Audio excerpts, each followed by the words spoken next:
మనం గాలిలోనే పేల్చేసి వాళ్ళకి రక్త కన్నీళ్లు తెప్పించాం పాకిస్తాన్కి. ఇప్పటికే పాకిస్తాన్ పెంచి పోషిస్తున్న ఉగ్రవాదులు పెహల్గాం దాడికి పాల్పడ్డారు. భారత పౌరుల ఉసురు తీశారు.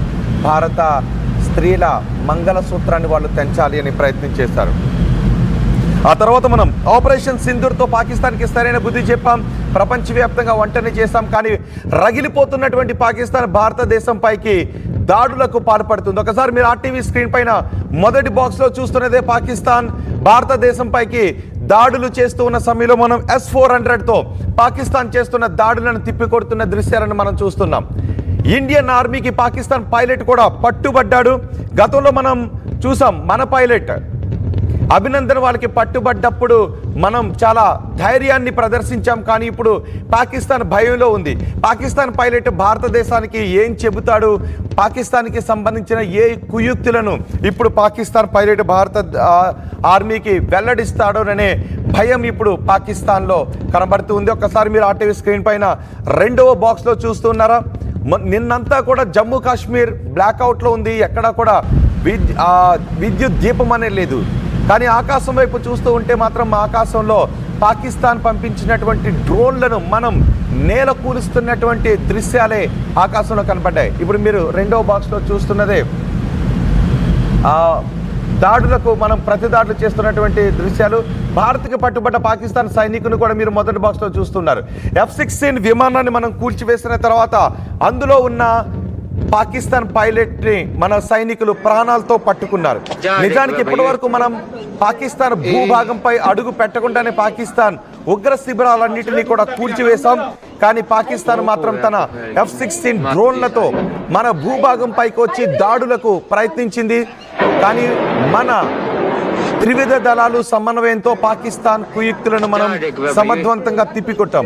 పాకిస్తాన్కు చెందిన 8 డ్రోన్లను కూల్చివేశాం. 3 ఫైటర్ జెట్లను కూడా మనం కూల్చివేశాం. మన రక్షణ శాఖ మంత్రి ఒక విషయాన్ని చాలా స్పష్టంగా జాతికి చెప్పారు. పాకిస్తాన్ చేస్తున్న ఈ దాడిలో మనకి ఏ మాత్రం నష్టం జరగలేదు. నిన్న పాకిస్తాన్ చేసినటువంటి ఈ దుస్సాహసంలో మనకు ఏ ఆస్తి ప్రాణ నష్టం జరగలేదు అని మన రక్షణ శాఖ మంత్రి కూడా వెల్లడించారు. పాకిస్తాన్ ప్రయోగించినటువంటి దాడులన్నింటినీ కూడా మనం చాలా సమర్థవంతంగా తిప్పికొట్టిన దృశ్యాలనే ఇప్పుడు మీరు ఆర్టీవీ స్క్రీన్ పైన చూస్తున్నారు. భారత్ పాకిస్తాన్ మధ్య భీకర యుద్ధమే జరిగింది. నిన్న పాకిస్తాన్ యుద్ధానికే కాలు దూతుంది. మనం దేనికైనా సిద్ధంగా ఉన్నాం. నిజానికి పాకిస్తాన్ పూర్తి స్థాయిలో యుద్ధానికి దిగితే కేవలం 4 రోజులు మాత్రమే పాకిస్తాన్ యుద్ధం చేసే అవకాశం ఉంటుంది. 4 రోజులకు మించి పాకిస్తాన్ యుద్ధం చేసే అవకాశం లేదు. వాళ్ళ ఆయుధాగారంలో ఎటువంటి తూటా కూడా ఉండే అవకాశం ఉండదు. మొత్తం ఖాళీ అయిపోతుంది పాకిస్తాన్కి. కానీ మనం మాత్రం పాకిస్తాన్ మ్యాప్ని ప్రపంచ పటంలో లేకుండా చేసే అవకాశం ఉంటుంది. పాకిస్తాన్ సరిహద్దులను చెరిపేసే అవకాశం ఉంటుంది. ఇప్పుడు పాకిస్తాన్ యుద్ధాన్ని కోరుకుంటుంది. భారతదేశం మాత్రం మనం ఆపరేషన్ సింధూర్లో పాకిస్తాన్ ఉగ్ర శిబిరాలపై మాత్రమే దాడి చేశాం. కానీ పాకిస్తాన్ మన పౌరులను టార్గెట్ చేసింది, మన ఆర్మీని టార్గెట్ చేసింది. భారత భూభాగంలో పౌరుల ఆస్తులను పాకిస్తాన్ టార్గెట్ చేసింది. ఏ ఒక్క పౌరుడికి కూడా ప్రాణ నష్టం కలగనివ్వలేదు మన త్రివిధ దళాలు. పాకిస్తాన్ ప్రయోగించిన డ్రోన్లను మనం గాల్లోనే వాటిని పేల్చేస్తున్నటువంటి దృశ్యాలు ఇప్పుడు మీరు ఆర్టీవీ స్క్రీన్ పైన చూస్తున్నారు. ఇప్పుడు పాకిస్తాన్ అంటుంది మా సైనికులను పొట్టన పెట్టుకుంటున్నారు, మా ఆస్తులను ధ్వంసం చేస్తూ ఉన్నారు అని. కానీ ప్రపంచానికి తెలుసు మనం పాకిస్తాన్లో ఉన్నటువంటి ఉగ్ర శిబిరాలను మాత్రమే పేల్చాం. ఇప్పటికే మనం చూసాం పాకిస్తాన్లో ఉగ్రవాదులు చనిపోయిన తర్వాత ఉగ్రవాదుల అంత్యక్రియలకు పాకిస్తాన్ ఆర్మీ దగ్గర నుంచి పాకిస్తాన్ పాలకుల వరకు హాజరై వాళ్ళకి ప్రభుత్వ లాంఛనాలతో అంత్యక్రియలు చేశారు అంటేనే ప్రపంచం నివ్వెరపోయింది. ప్రపంచం ఆశ్చర్యపోయి పాకిస్తాన్ వైపు చూసింది. పాకిస్తాన్కి వాళ్ళ ప్రజల కంటే పాకిస్తాన్ పెంచి పోషిస్తున్న ఉగ్రవాదులే ముఖ్యమని. వాళ్ళ ఉగ్రవాదులు చనిపోవడంతో పాకిస్తాన్ ఉగ్రవాదులను భారతదేశం చంపేయడంతో ఇప్పుడు పాకిస్తాన్ మన దేశం పైకి దాడులకు పాల్పడింది. సో భారతదేశం ఖచ్చితంగా ఇంతకు ఇంత పాకిస్తాన్కి సమాధానం చెబుతుంది అనే మొత్తం యావత్ సమాజం ఎదురు చూస్తుంది. అందులో భాగంగానే ఆపరేషన్ సింధూర్తో పాకిస్తాన్ ఉగ్రవాదుల పీచం మనం అణిచేశాం. ఇప్పుడు సరిహద్దు రాష్ట్రాలలో హై అలర్ట్ కొనసాగుతోంది. రాత్రంతా కూడా మనం బ్లాక్అవుట్కు పిలుపునిచ్చింది భారత ఆర్మీ. ఎక్కడా కూడా సరిహద్దు రాష్ట్రాల్లో పవర్ అనేది లేదు.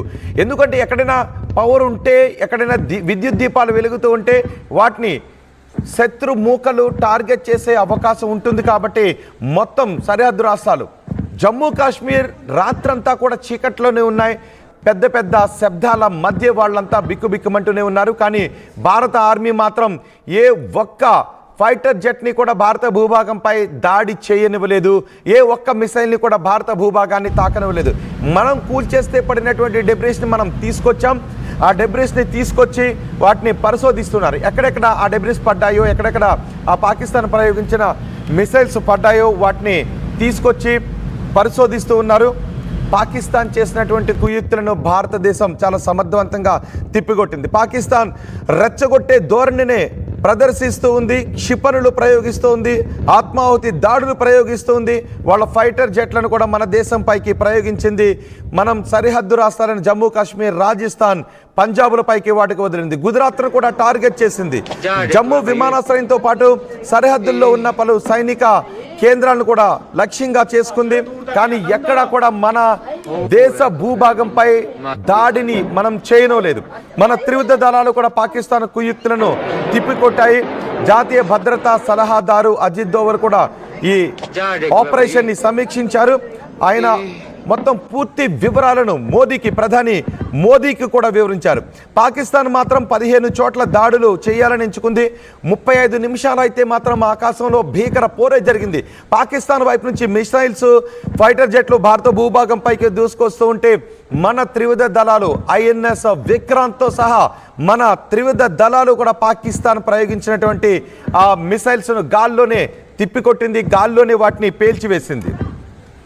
15 చోట్ల విధ్వంసానికి పాకిస్తాన్ ప్లాన్ చేసుకుంది. దీన్ని ముందుగానే మనం పసిగట్టాం.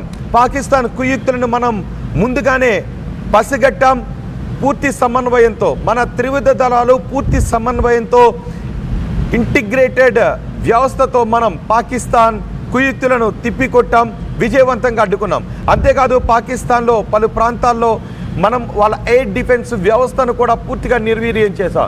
పాకిస్తాన్ ఎయిర్ డిఫెన్స్ వ్యవస్థ చాలా బలహీనంగా ఉంది. పాకిస్తాన్ ఎయిర్ డిఫెన్స్ వ్యవస్థ కేవలం చైనా ఇచ్చినటువంటి సహకారంతోనే నమ్ముకుంది. కానీ ఇప్పుడు ఆ ఎయిర్ డిఫెన్స్ వ్యవస్థను కూడా మనం న్యూట్రలైజ్ చేసాం. ఇప్పుడు వాళ్ళకి ఎయిర్ డిఫెన్స్ వ్యవస్థ కూడా పనిచేసే అవకాశం లేదు. కానీ మన ఎయిర్ డిఫెన్స్ వ్యవస్థ మాత్రం చాలా సమర్థవంతంగా పనిచేస్తుంది. మన దగ్గర 3 రకాల ఎయిర్ డిఫెన్స్ వ్యవస్థలు ఉన్నాయి. పృథ్వీ ఎయిర్ డిఫెన్స్ వ్యవస్థ ఉంది, అలాగే అడ్వాన్స్డ్ ఎయిర్ డిఫెన్స్ వ్యవస్థ ఉంది. ఈ రెండు కూడా మనం సొంతంగా నిర్మించుకున్నటువంటి, మనం సొంతంగా తయారు చేసుకున్న ఎయిర్ డిఫెన్స్ వ్యవస్థలు ఉన్నాయి. రష్యా నుంచి మనం దిగుమతి చేసుకున్న S-400 ఎయిర్ డిఫెన్స్ వ్యవస్థ ఉంది. ఇప్పుడు పాకిస్తాన్ చేస్తున్నటువంటి ఈ దాడులను మన S-400 సుదర్శన చక్రం తిప్పికొట్టింది. పాకిస్తాన్ భూభాగంపై నుంచి వస్తున్న ఒక్క మిసైల్ని కూడా భారత భూభాగంపై సజీవంగా పడనివ్వలేదు, దాడికి అలౌ చేయలేదు, దాడి జరగనివ్వలేదు. రక్షణ శాఖ మంత్రి కూడా వెల్లడించారు, మనకు ఎటువంటి ప్రాణ నష్టం, ఆస్తి నష్టం జరగలేదు అని.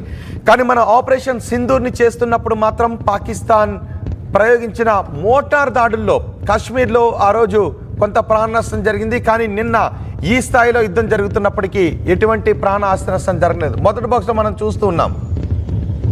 మొదటి బాక్స్లో F-16 విమానాన్ని మనం కూల్చివేస్తున్నటువంటి దృశ్యాలు అవి చూడండి. ఒకసారి ఆకాశం వైపు చూస్తూ ఉన్నారా? ఆకాశం వైపు అక్కడ మొదటి బాక్స్లో మీరు చూస్తూ ఉంటే F-16ని మనం కూల్చివేస్తున్నటువంటి దృశ్యాలు. అదిగో F-16. ఆ F-16ని మనం ఎలా కూల్చామో ఆ దృశ్యాలను మనం చాలా క్లియర్గా చూడొచ్చు. F-16 కూలిపోతూ ఉంది. ఆ కూలిపోయిన F-16లోని జైసల్మేర్లో, రాజస్థాన్లోని జైసల్మేర్లో ఈ F-16ని మనం కూల్చివేశాం. ఆ పైలట్ను కూడా మనం సజీవంగా పట్టుకున్నాం. F-16 నడుపుతున్న పైలట్ ఇప్పుడు మనకి సజీవంగా దొరకడంతో పాకిస్తాన్ కుయుక్తులు ఏంటి అనే వివరాలు మనకి తెలియబోతున్నాయి.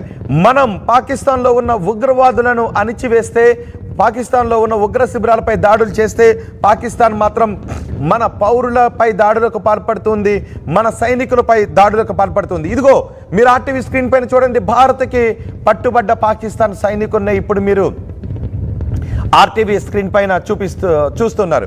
గుర్తుందిగా ఇంతకుముందు అభినందన్ వర్ధమాన్ కూడా పాకిస్తాన్కి మన ఫైటర్ జెట్ని కూల్చి వాళ్ళు పట్టుకున్నారు. మనం చాలా ధైర్య సాహసాల్ని చూపించాం. ఎక్కడా కూడా ఇంత భయాన్ని వ్యక్తం చేయలేదు. చావుకైనా తెగించి ధైర్య సాహసాలతో మనం ఉన్నాం. ఆ రోజు మనం సవాలు కూడా విసిరాం. అభినందన వర్ధమాన్ని పంపించకపోతే పాకిస్తాన్ మూల్యం చెల్లించాల్సి ఉంటుందని మన అభినందన వర్ధమాన్ని సురక్షితంగానే తీసుకొచ్చాం. అప్పటి సంఘటన గుర్తుంది కదా. ఇప్పుడు పాకిస్తాన్ మాత్రం భయపడుతోంది. ఎందుకు అంటే పాకిస్తాన్ పైలట్ ఇప్పుడు ఏ సమాచారాన్ని భారతదేశానికి అందిస్తాడోనని. నిజానికి ఒక విషయాన్ని గుర్తు చేసుకోండి, పాకిస్తాన్ సైన్యం ఉగ్రవాదులు కూడా ఒక్కటే. అందుకే మనం ఉగ్రవాదులపై దాడి చేస్తే పాకిస్తాన్ సైన్యానికి కోపం వస్తుంది. పాకిస్తాన్ సైనికులే భారతదేశానికి వచ్చి ఉగ్రదాడులు చేస్తుంటుంటారు. మన పెహల్గాంలో దాడి చేసిన ఉగ్రవాది కూడా పాకిస్తాన్ పారా మిలిటరీలో పనిచేసి వచ్చినటువంటి ఉగ్రవాది. అందుకే పాకిస్తాన్ ఉగ్రవాదులకు పాకిస్తాన్ మిలిటరీకి తేడా లేదు. పాకిస్తాన్ మిలిటరీనే ఉగ్రవాదుల రూపంలో భారతదేశానికి వస్తుంది, దాడులు చేస్తుంది. పాకిస్తాన్లో పెరిగినటువంటి